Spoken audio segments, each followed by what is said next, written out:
Hey yo, to the entire Brooklyn, y'all gonna have to take this L, man.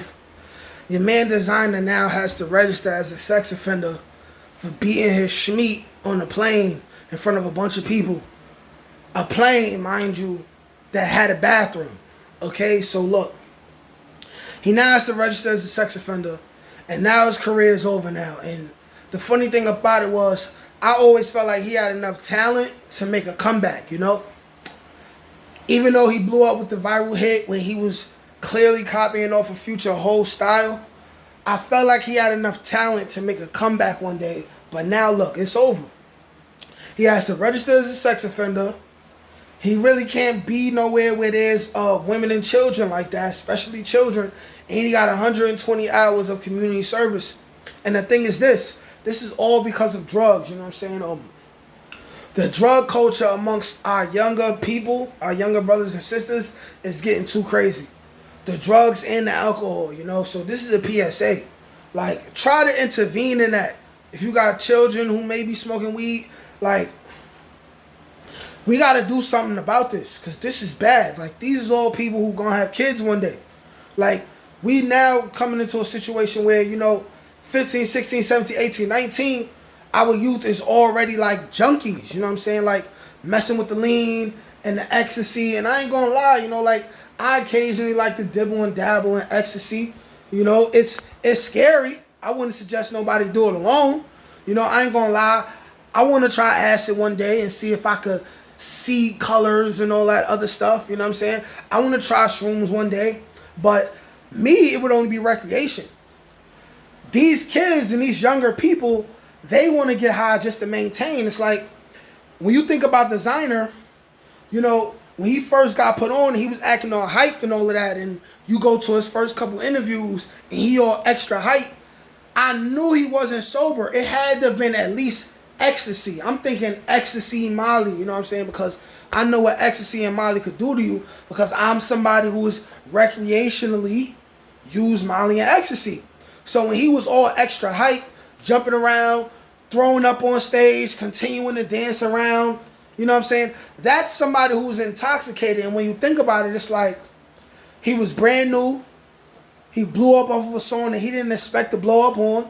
And he going around, making his rounds, doing his interviews and stuff. You know, he probably was just nervous. So he was getting high to take the edge off. And you know, when you're in the record industry and you exposed to all these extra things, it's even easier to get your hands on ecstasy, cocaine, heroin, all of these drugs. Definitely alcohol. It's even easier. Mind you, it's already easy to get it in the hood. So it's like, this is a sad situation. It's like, what is he gonna do?